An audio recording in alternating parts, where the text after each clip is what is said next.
rocket one of them built was an answer to the other, and the world did not yet know that these two men were about to change history forever.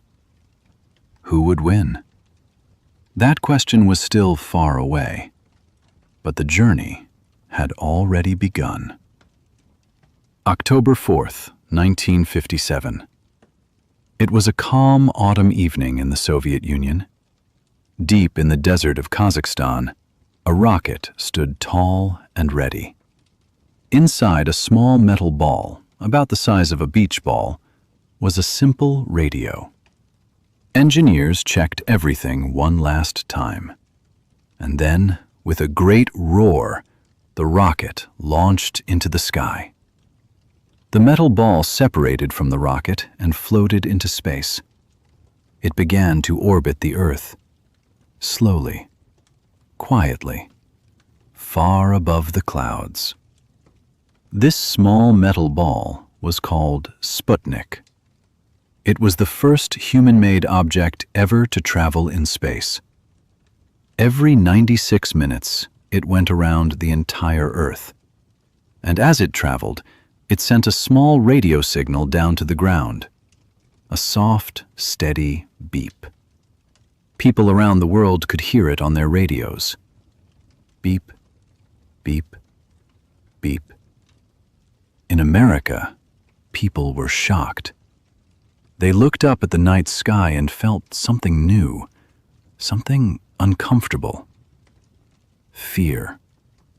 If the Soviets could put an object in space, could they also put a weapon there? The American government acted quickly.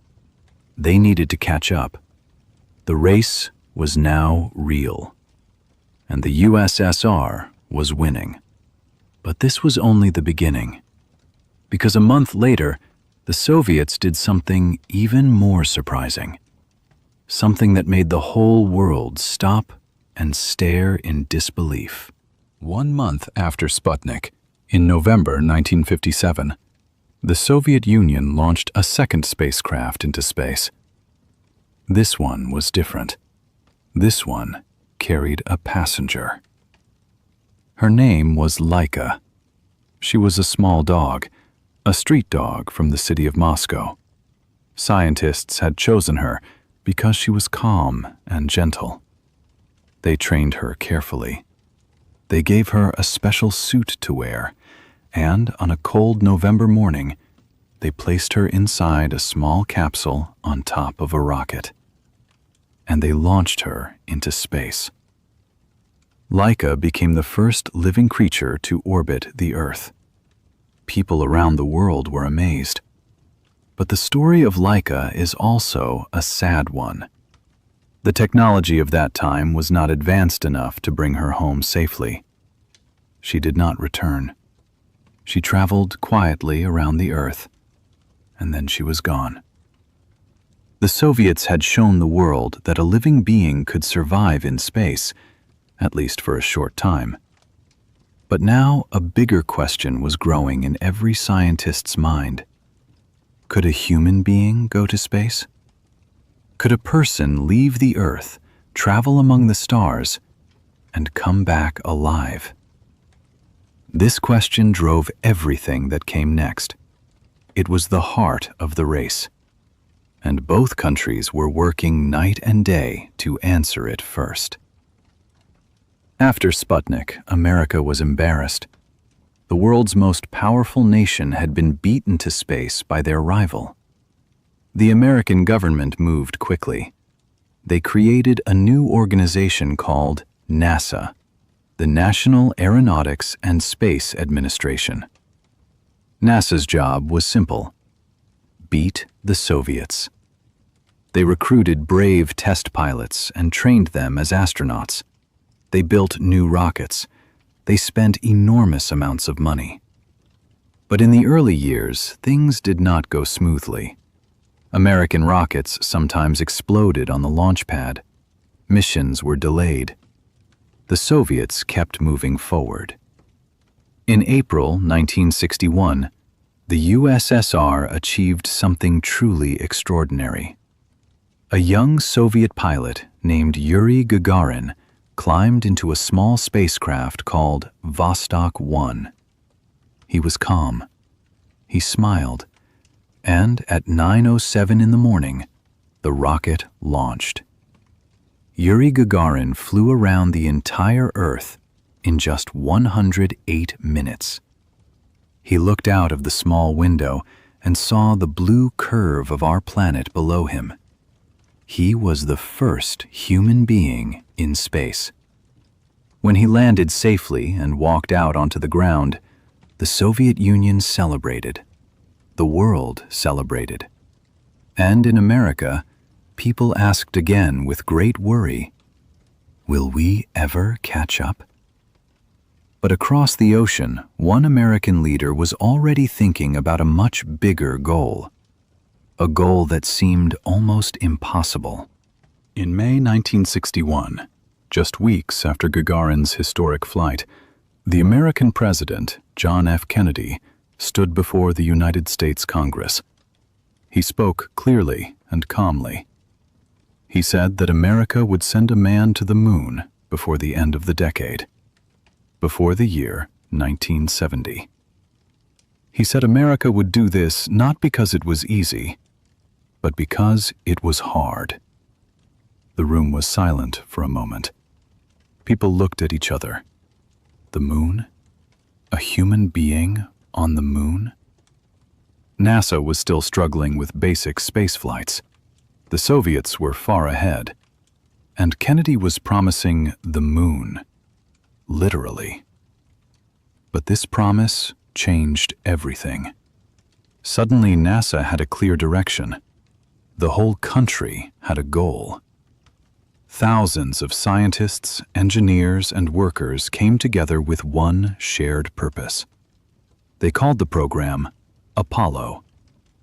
The name came from the ancient Greek god of the sun and light, and the work began immediately. It was difficult. It was dangerous.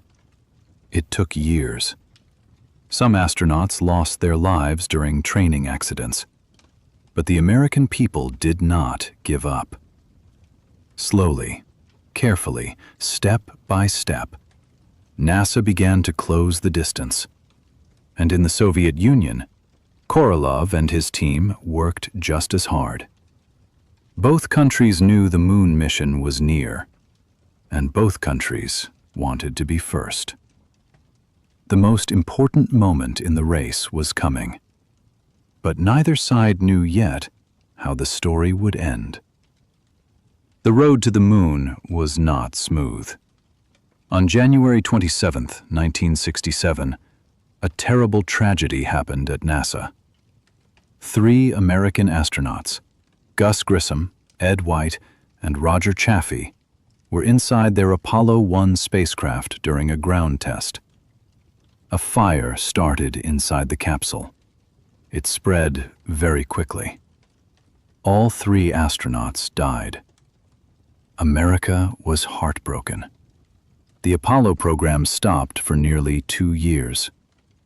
People asked if the moon mission was too dangerous, if the cost was too high. But slowly, the engineers returned to their work. They made the spacecraft safer. They checked everything again and again. At the same time, in the Soviet Union, another tragedy happened. In April 1967, a Soviet cosmonaut named Vladimir Komarov died when his spacecraft, Soyuz 1, crashed on return to Earth. And quietly, behind the walls of the Soviet space program, something else happened. Sergei Korolev, the brilliant engineer who had led the Soviet space program from the beginning, had died in January 1966 during a medical operation. Without him, the Soviet moon program lost its direction. It became slower, less focused. Decisions were harder to make. And while America rebuilt and moved forward with renewed energy, the Soviets began to fall behind.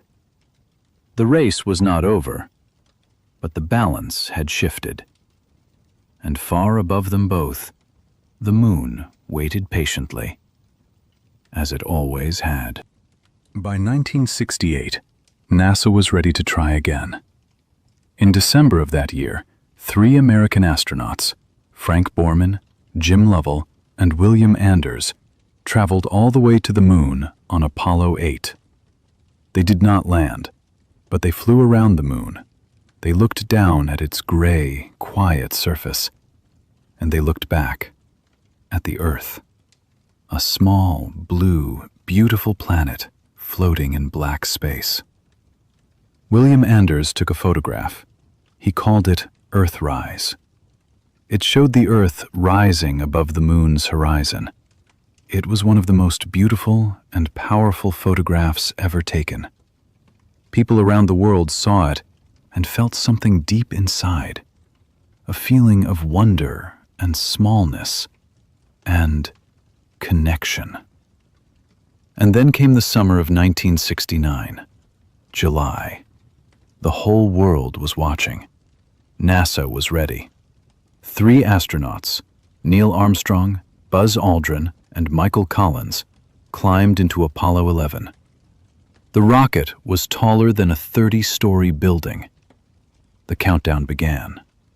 10, 9, 8, 7, 6, 5, 4, 3, 2, 1. With a sound louder than thunder, the rocket rose from the Earth, and the final chapter of the space race had begun. July 20th, 1969. After 4 days of travel through the darkness of space, the Apollo 11 spacecraft reached the moon. Neil Armstrong and Buzz Aldrin entered a small landing vehicle called the Eagle. Michael Collins stayed in the main spacecraft, orbiting alone above. The Eagle descended slowly toward the moon's surface. The ground below was covered in dust and ancient rocks. Instruments beeped. The fuel was running low. And then, gently, the Eagle landed. Neil Armstrong looked out of the small window and said the famous words, "The Eagle has landed." Back on Earth, in Mission Control in Houston, people cried. They shook hands. They breathed deeply for the first time in hours. Hours later, Neil Armstrong opened the hatch. He climbed slowly down the ladder, and with one careful step, his boot touched the surface of the moon. He spoke clearly and calmly. "That's one small step for man, one giant leap for mankind." More than 600 million people